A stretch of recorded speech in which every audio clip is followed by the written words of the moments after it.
نحمده ونصلي على رسوله الكريم اما بعد بسم الله الرحمن الرحیم الدرس الخامس والثلاثون 35واں سبق الفعل الماضی المذکر سبق نمبر 35 کے ساتھ ایک دفعہ پھر میں آپ حضرات کے سامنے حاضر ہوں۔ آج بھی مذکر کے لیے فعل ماضی کے صیغے استعمال ہوں گے۔ آپ فعل ماضی، فعل مضارع، فعل امر ان چیزوں سے پریشان ہونے کی قطعاً آپ کو ضرورت نہیں، اس لیے کہ صرف اور نحو کے اسباق بھی آپ کو ہمارے چینل پر مل جائیں گے۔ آپ وہاں ترتیب وار ان اسباق کو دیکھ سکتے ہیں۔ انشاءاللہ تعالی آپ کو درجہ اولیٰ کے سارے اسباق ہمارے چینل پر مل جائیں گے۔ عن قریب دیگر درجات کے بھی اسباق آپ پائیں گے۔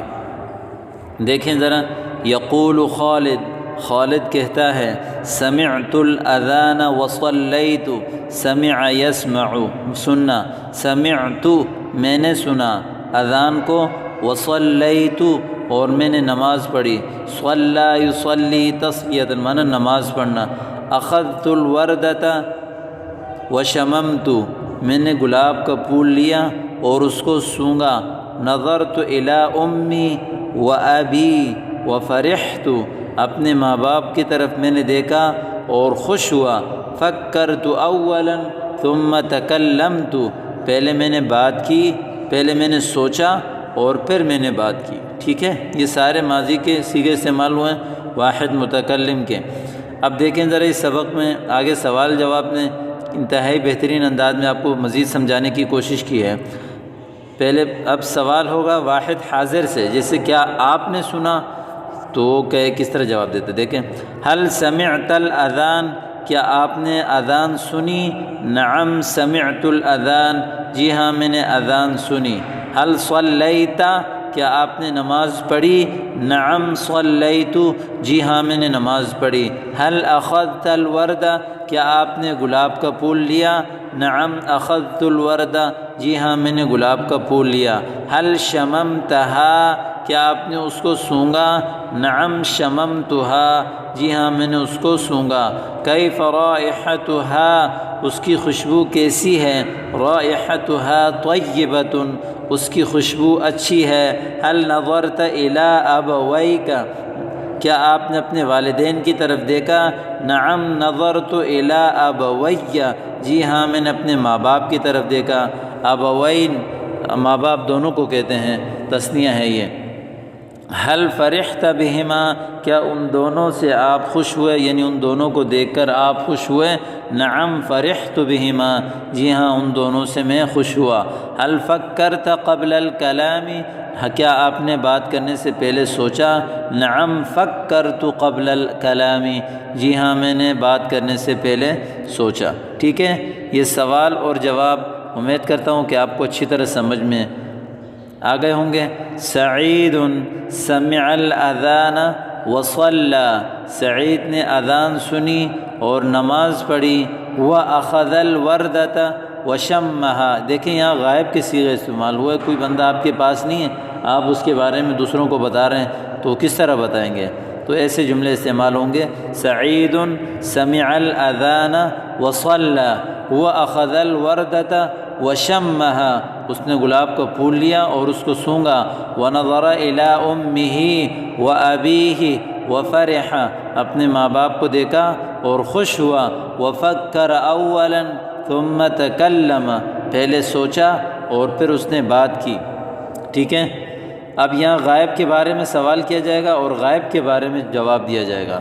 هل سمع سعید الاذان کیا سعید نے اذان کی آواز سنی، نعم سمع سعید الاذان جی ہاں سعید نے اذان سنی، هل صلی سعید کیا سعید نے نماز پڑھی، نعم صلی سعید جی ہاں سعید نے نماز پڑھی، هل اخذ الوردۃ وشمها کیا اس نے گلاب کا پھول لیا اور اس کو سونگا، نعم اخذ الوردۃ وشمها جی ہاں گلاب کا پھول لیا اور اس کو سونگا، هل نظر الی امہ وابیہ کیا اس نے اپنے ماں باپ کی طرف دیکھا، نعم نظر الی امہ وابیہ حل فرح بہما، کیا ان دونوں سے خوش ہوا؟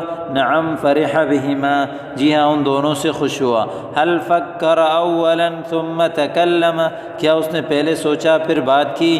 نعم فکر اولا ثم تکلم، جی ہاں اس نے پہلے سوچا پھر بات کی۔ ٹھیک ہے، پہلے متکلم کا، پھر حاضر کا، پھر غائب کا، تینوں طریقے استعمال، سوال کرنے کا طریقہ، جواب دینے کا طریقہ، تینوں طریقے آپ نے یہاں آج کے سبق میں پڑھ لیے ہیں۔ ان کو آپ بار بار دہرائیں، ان اسلوب کو یاد کریں اور ان کو پھر استعمال کریں، انشاءاللہ تعالی بڑا فائدہ ہوگا۔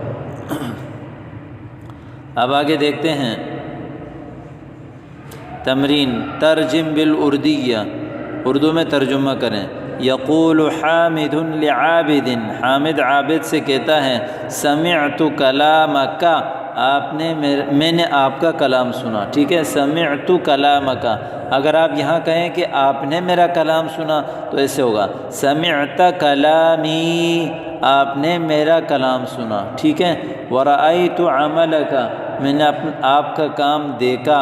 اگر آپ یہ کہیں کہ آپ نے میرا کام دیکھا تو ایسے بولیں گے ورأیت عملی کلامک طیب، آپ کا کلام اچھا ہے، وعملک جید، اور آپ کا کام بھی اچھا ہے۔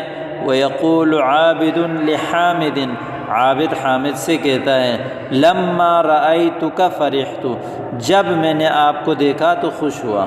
لما رأیتک فرحت، جب میں نے آپ کو دیکھا تو خوش ہوا۔ اس جملے کو آپ اس طرح بنا سکتے ہیں کہ جب آپ نے مجھے دیکھا تو آپ خوش ہوئے، تو اس طرح بنے گا لما رأیتنی فرحت، جب آپ نے مجھے دیکھا تو آپ خوش ہوئے۔ دخل محمود حدیقۃ، محمود باغ میں داخل ہوا۔ وقطف منها وردۃ وشمها، قطف یقطف کا معنی ہے توڑنا، ایک پھول توڑا، وشمها اور اس کو سونگھا۔ ٹھیک ہے، آگے دیکھیں ذرا، ترجم بالعربیہ، عربی میں ترجمہ کریں۔ سعید نے حامد سے کہا، قال سعید لحامد، اوپر مضارع کا صیغہ تھا، اب ماضی کا، پہلے سوچو پھر بولو۔ فکر اولا ثم تکلم، فکر اولا ثم تکلم، محمود سے کہو تجھے سعید نے بلایا ہے۔ وقل لمحمود دعاک سعید، دعاک سعید، اس کے پاس جاؤ، اذهب الیہ، اس کے پاس جاؤ، اذهب الیہ، اور اس کی بات سنو۔ واسمع کلامہ، واسمع کلامہ، یہ گلاب کا عطر ہے۔